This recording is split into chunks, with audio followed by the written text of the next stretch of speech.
Aujourd'hui, vidéo un peu spéciale, je vais revenir sur comment faire un film avec zéro budget, et c'est ce qu'on va voir donc dans les films du vendredi.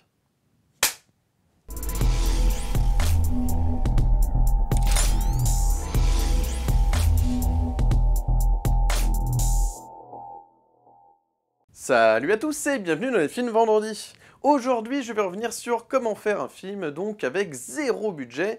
Et oui, c'est possible de faire un film pour rien du tout. Voilà, d'écrire, de produire, de diffuser. Non, ce n'est pas une légende. Voilà, c'est ce qu'on va voir à travers cette vidéo. Et donc je précise quand même en introduction hein, qu'il ne s'agit pas de savoir, voilà, de trouver la recette miracle pour se faire produire et distribuer. Non, mais il s'agit plutôt de vous faire plaisir. On va voir comment se faire plaisir aujourd'hui. Donc voilà, je vais donc passer en revue donc, les différents chapitres que nous allons aborder. Donc il y aura évidemment une partie sur le scénario, sur le matos, sur les lieux de tournage, les acteurs et évidemment le tournage et montage. Il y aura un peu de bonus aussi, je vous expliquerai un petit peu sur la protection aussi de la SACD, ce qu'il faut faire, également les festivals. Et mon cas personnel, parce que sachez que, voilà, en 2013, j'ai joué dans un film, un court-métrage, hein, voilà, Cannes court-métrage, qui a été donc présenté au Festival de Cannes 2013, billet pour Trianon, que vous pouvez voir donc sur YouTube. Voilà, n'hésitez pas à faire un tour. J'ai également réalisé, voilà, alors là c'est plus modeste, hein, un petit slasher movie qui s'appelait donc La Nuit du Vendredi. Il y a également Osé, un huis clos, voilà, plutôt psychologique hein, celui-là, et on va dire une comédie sociale, un drame, comédie dramatique sociale, Belle perdue, que vous pouvez voir aussi sur YouTube, donc n'hésitez pas, je vais vous mettre les liens en description. Voilà, donc c'est parti, je commence tout de suite avec l'écriture donc du scénario. Comme le disait Jean Gabin, un bon film, c'est avant tout un bon scénario. Et il va falloir vous poser deux questions essentielles lors de l'écriture du scénario, c'est pourquoi j'écris ce film et pour qui j'écris ce film.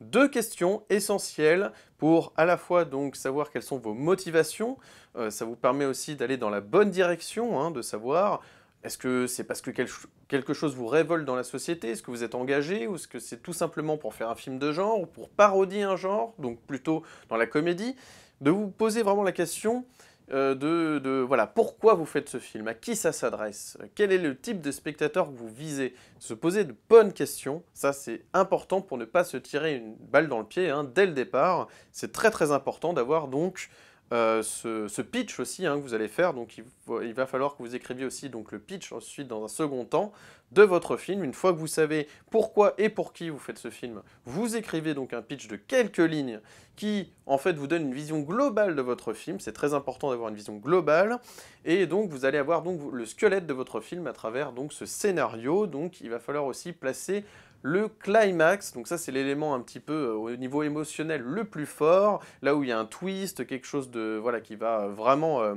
donner du peps à votre film et qui va être un élément déclencheur primordial de votre film. Vous le mettez souvent au milieu ou à la fin du film, plutôt la fin du film, un élément qui va tout bouleverser.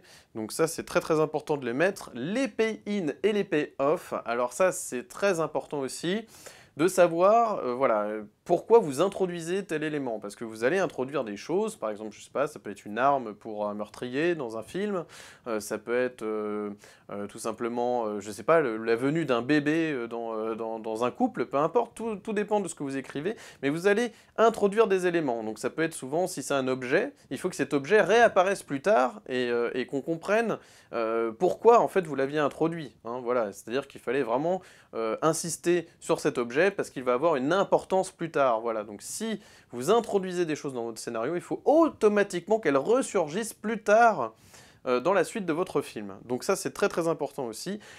Et alors, dernier conseil par rapport au scénario, ne vous censurez pas, voilà, je sais que beaucoup, voilà, vous recommanderont certainement d'écrire des choses réalistes qui seront réalisables pour vous par rapport à votre budget, etc. Ne vous censurez pas, peu importe, vous reverrez plus tard à la baisse vos exigences ou vos idées.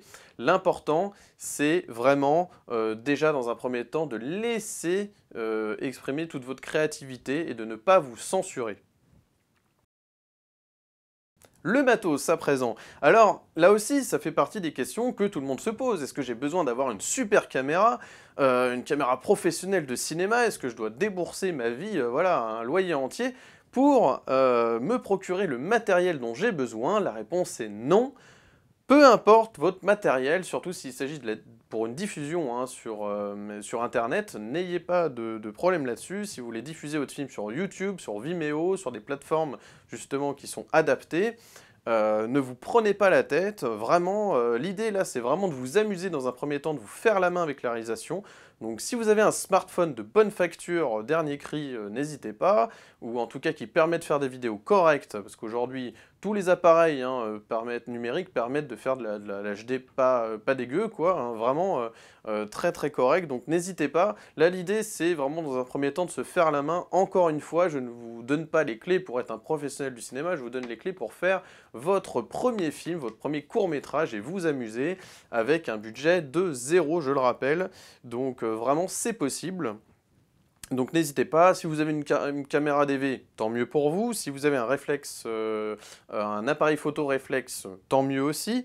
Si vous avez des micros qui vous permettent, comme un micro HF comme j'ai là, ou des micros, comme on dit, perche, donc canon, micro-canon, etc., tant mieux. Si vous avez du matos déjà, tant mieux. Si vous n'en avez pas, utilisez le micro interne, hein, tout simplement, hein, qui est déjà présent dans votre téléphone, si vous avez juste un téléphone, mais ce n'est pas grave, mais donc dans ce cas-là, privilégiez donc les scènes intérieures et les gros plans pour voilà, éviter aussi d'avoir des sons extérieurs, éviter le plus possible les sons extérieurs, essayez d'être dans une pièce vraiment bien insonorisée, vous pouvez en tirer quelque chose, voilà, donc vraiment tout est possible, il suffit d'être malin.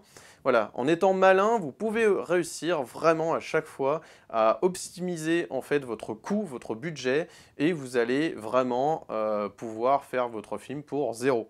Donc je vous le disais, donc la lumière, alors par rapport à la lumière, parce que vous le savez comme en photo, en vidéo, la lumière évidemment, c'est très important, mais vous pouvez privilégier la lumière naturelle et la travailler hein, dans une pièce, si vous voyez que la lumière, voilà, c'est une pièce qui est très lumineuse, voilà, profitez-en hein, vraiment pour mettre votre sujet donc face à la lumière et votre caméra donc dos à la lumière, hein, évidemment, pour que la lumière passe, comme je le fais actuellement, hein, vous voyez, la lumière, voilà, hein, contrairement à mes vidéos de la semaine dernière où je me tâtais un petit peu sur la lumière, vous voyez ici, là je la laisse entrer, c'est que de la lumière naturelle, et je joue en fait avec ça et j'essaye de voir comment ça rend donc sur mon moniteur et à partir de là je peux faire quelque chose.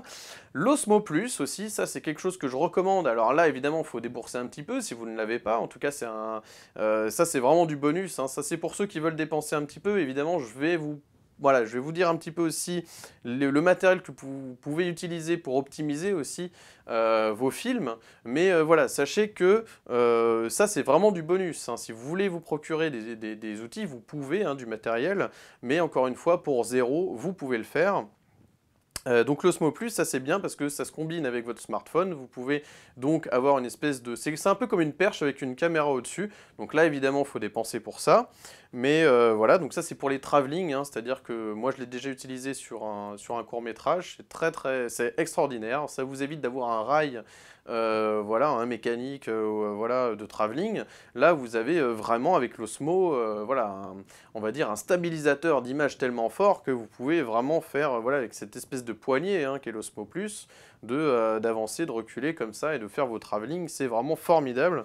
Donc si vous avez cet outil-là, tant mieux. Si vous ne l'avez pas, évitez peut-être les travelling dans un premier temps, faites voilà, vraiment des plans simples dans un premier temps, c'est pas grave. Ou sinon, système D, hein, vraiment essayer de faire des travelling voilà, vraiment qui soient relativement stables, utiliser, je ne sais rien, n'importe quoi qui puisse faire en fait avancer, reculer votre caméra, la faire de manière latérale, etc. Ou quelqu'un qui bouge pas avec un stabilisateur, ou peu importe, en tout cas il y a des choses qui existent, vraiment n'hésitez pas à être malin, j'invite vraiment... voilà, je vous invite tous en fait à être très malin dans votre première réalisation, voilà, pour avoir vraiment un budget très réduit.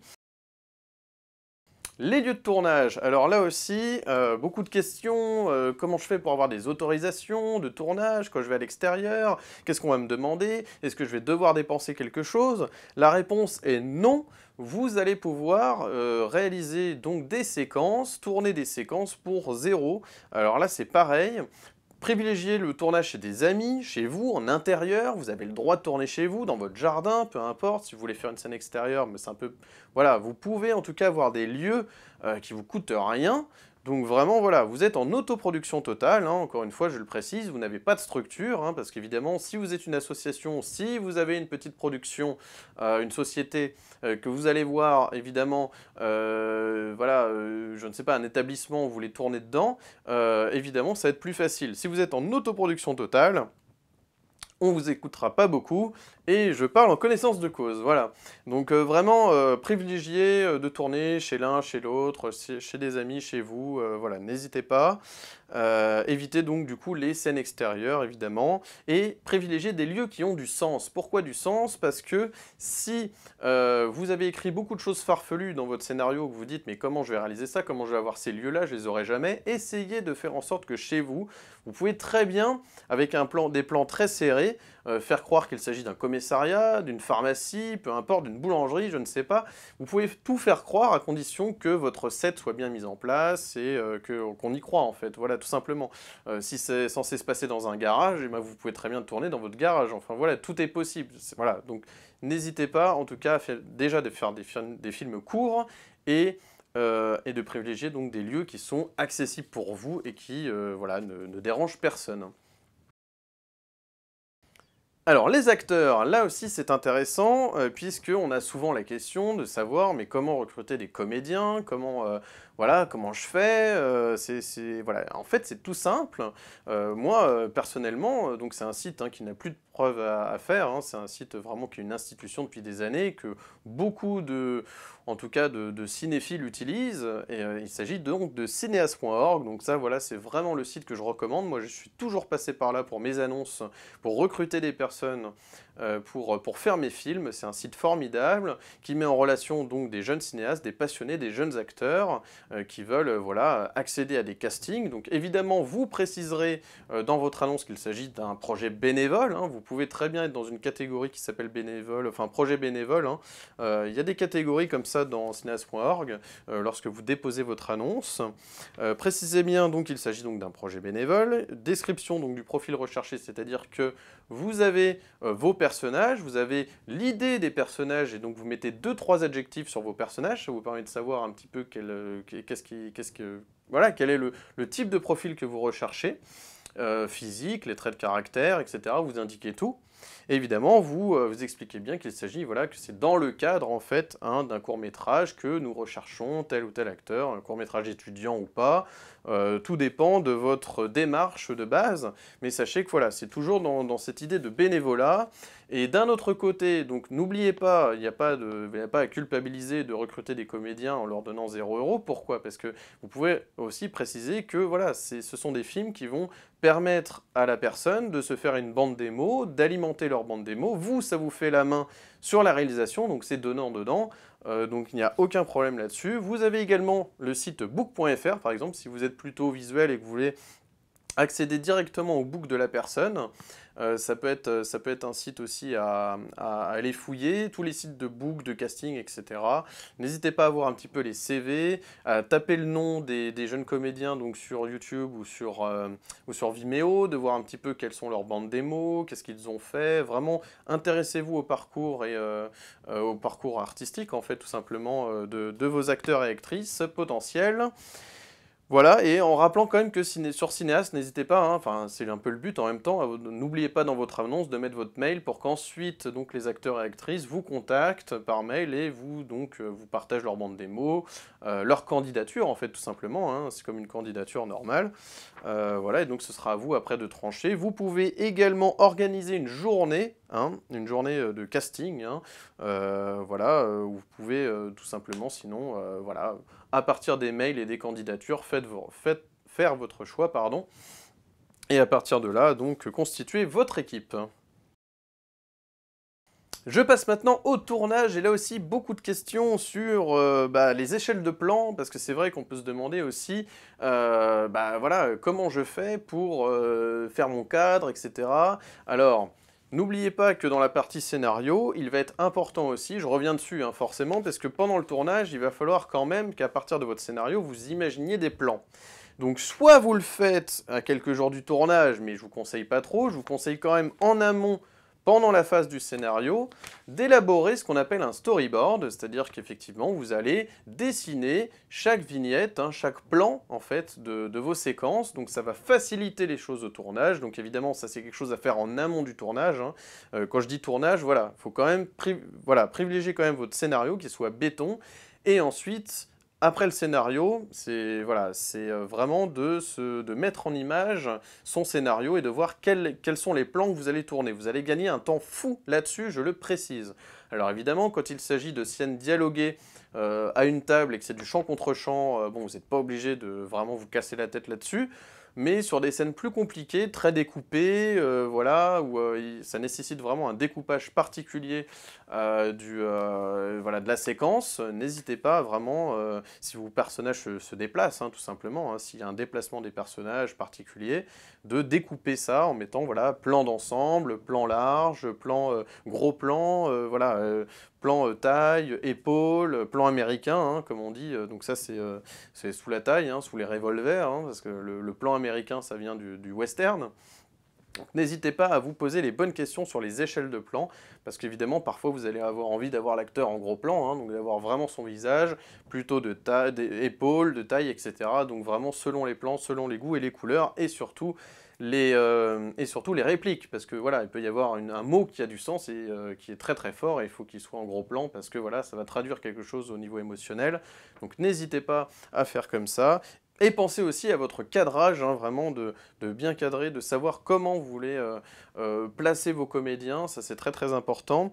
Et également de faire plusieurs prises, je vous recommande énormément de faire plusieurs prises, ça c'est très important, c'est la base, mais surtout de ne pas cutter trop tôt, parce que vous allez avoir aussi, vous allez vous rendre compte quand vous allez faire vos premiers films, voilà, qu'au montage, vous allez peut-être avoir des envies différentes que ce que vous aviez prévu au tournage, donc il va falloir que quand même, vous ne cutiez pas trop tôt la fin de vos séquences, voilà, pendant une scène, jouée, etc. Parce que, voilà, même si votre comédien, votre acteur a fini sa phrase, a terminé en fait sa réplique, vous allez peut-être, voilà, avoir envie d'avoir 10 ou 20 secondes de rab pour, voilà, montrer qu'il est en train de réfléchir, de lui voler un moment, en fait, qui va peut-être voilà, que vous allez vraiment apprécier, voler à l'acteur un moment qui va être très très fort et très puissant émotionnellement.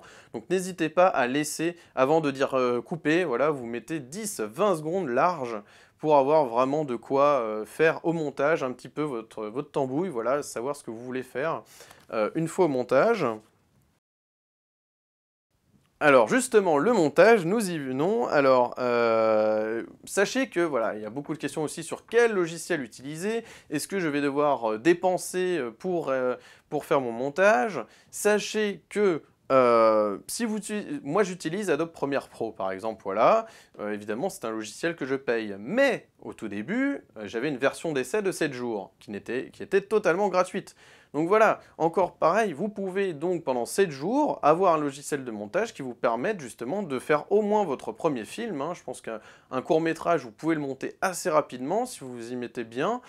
Pendant le confinement, voilà, ça peut être l'occasion de vous faire la main avec un logiciel de montage, et n'hésitez pas justement, hein, c'est comme du traitement de texte avec Word ou avec Excel ou peu importe avec Photoshop, comme n'importe quel logiciel, vous pouvez avoir des tutos sur YouTube.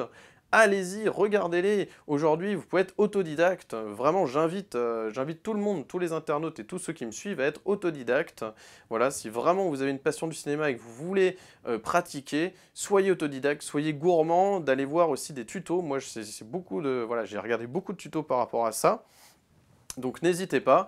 Après, évidemment, je pourrais faire une vidéo entière sur le montage. Si ça vous intéresse voilà, que je continue sur des vidéos didactiques et techniques en attendant le retour des critiques, n'hésitez pas à me le dire en commentaire sur quel chapitre, hein, que ce soit scénario, acteur, lieu de tournage, montage, n'hésitez pas à me dire s'il y a voilà, si vous voulez que je pousse plus sur un des chapitres abordés dans cette vidéo. Alors, petit bonus, on arrive au terme de cette vidéo, petit bonus quand même sur la protection des œuvres, voilà, parce que vous avez peut-être envie de protéger votre œuvre, hein, à l'issue voilà, de la production de celle-ci, ça y est, elle est prête et vous avez envie voilà, de protéger cette œuvre. Alors sachez que quand même, normalement, la date de publication sur YouTube, par exemple, ou Vimeo, peu importe, sur n'importe quel site de partage de vidéos, la date et l'heure, hein, la date fait foi normalement, hein, vous avez une preuve, si quelqu'un vous plagie, que vous avez déjà fait un dépôt sur un site de streaming. Normalement, ça devrait suffire, hein, au moins ça vous coûte 0 € encore une fois. Donc ça, c'est plutôt intéressant. Ou sinon, vous avez l'option de la SACD, hein, la Société des auteurs-compositeurs. Vous pouvez déposer donc votre film et votre scénario, donc sur clé USB ou peu importe, voilà, avec votre scénario, scellé dans une enveloppe. Ça va vous coûter un petit quelque chose de rien du tout. Vous êtes tranquille pendant 5 ans et c'est une preuve de dépôt, hein. Je précise par contre que ce n'est pas une protection totale, hein, de l'œuvre, mais c'est un dépôt, voilà, c'est-à-dire que si on vous plagie, vous pouvez très bien montrer que bah, vous étiez là avant parce que vous avez fait un dépôt à la SACD. Personnellement, moi, voilà, je l'ai déjà fait, je n'ai jamais renouvelé au bout de 5 ans mes films, voilà, les SACD, je trouve que, voilà, finalement, sur YouTube, il y a des dates, on peut s'y référer, et je pense qu'à partir de là, on peut se défendre. Je peux me tromper, mais en tout cas, voilà, jusqu'à preuve du contraire, normalement, au niveau de la loi, on peut quand même se défendre sur le fait que, voilà, sur YouTube, notre vidéo était là la première, quoi, voilà, on était là les premiers. Donc franchement, voilà, je pense vraiment en toute franchise qu'il n'y a pas de souci là-dessus et que vous pouvez vraiment compter sur les dates, sur les sites de streaming. En tout cas, pour votre défense, il n'y a aucun souci. Voilà. Mais j'extrapole évidemment, puisque évidemment c'est du bonus. Alors ensuite les festivals, là aussi petit bonus. Alors sachez que moi donc comme je vous le disais en introduction, moi donc j'étais référencé dans le livre de Cannes, hein, voilà, des Cannes court-métrage 2013 pour Billets pour Trianon que vous pouvez voir sur YouTube. Alors, il est vrai que les festivals, voilà, il y en a énormément pour le court-métrage, il y en a vraiment un paquet, et c'est vraiment de se poser, faut pas trop se poser de questions. Bon, après moi j'ai tenté Cannes, hein, le Short Film Corner plus précisément, hein, parce que la sélection officielle c'est plus compliqué, c'est vraiment une histoire de relations, etc. Mais en tout cas pour le Short Film Corner, hein, le marché du film, vous pouvez très bien présenter votre film, essayer de voir sur place après si vous êtes sélectionné, enfin votre film est retenu au Short Film Corner, je veux dire, d'essayer de... Voilà, une fois que vous allez à Cannes, d'essayer de voir des gens et de leur faire voir votre film. Bon, c'est vraiment du bonus, hein. L'idée de base, c'était vraiment de vous montrer comment on fait un film, etc. Après, il n'y a pas Cannes, évidemment, il y a aussi et surtout le Festival de Clermont-Ferrand, qui est le plus grand festival de court-métrage. Vous pouvez y déposer votre film et espérer être retenu. C'est vraiment quelque chose que vous pouvez tenter. Il y a plein de petits festivals aussi de court-métrage que vous pouvez tenter, ça ne coûte rien. Et également le Nikon Film Festival. Alors là, le Nikon Film Festival, c'est quelque chose que j'ai testé aussi. En toute transparence, je n'ai rien obtenu.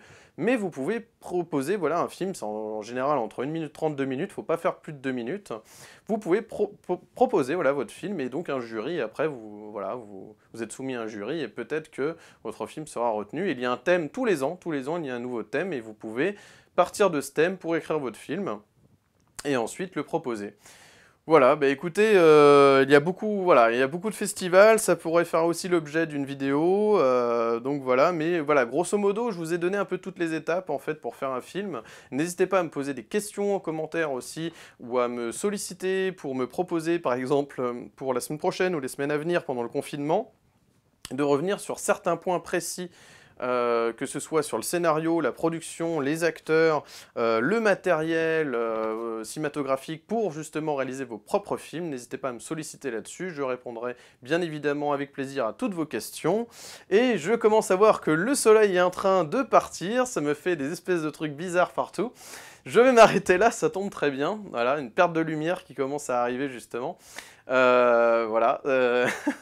Sachez que j'ai pris beaucoup de temps pour faire cette vidéo, c'est pour ça aussi que voilà, je commence à avoir des drôles de petites pastilles lumineuses de partout. Bon écoutez, je vais arrêter là. En tout cas, n'hésitez pas, si vous avez d'autres questions, si vous voulez que je continue à faire des vidéos didactiques, théoriques comme ça, sur la réalisation, l'écriture de films, n'hésitez pas à me solliciter. Voilà, je vous répondrai donc avec grand plaisir.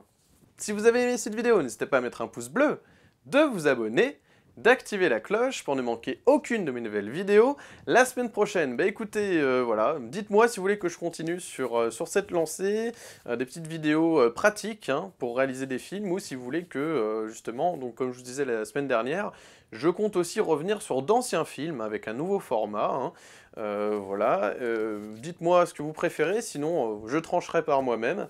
Mais en tout cas, voilà, sachez que voilà, je vais continuer évidemment, même pendant ce confinement, à vous produire du contenu. J'espère que voilà, ce petit hors-série sur comment faire un film avec zéro budget voilà, vous plaira. N'hésitez pas à me faire des retours. Et en attendant, moi je vous souhaite un excellent vendredi, un excellent week-end. Et d'ici là, n'oubliez pas, prenez les films pour ce qu'ils sont. Allez, ciao!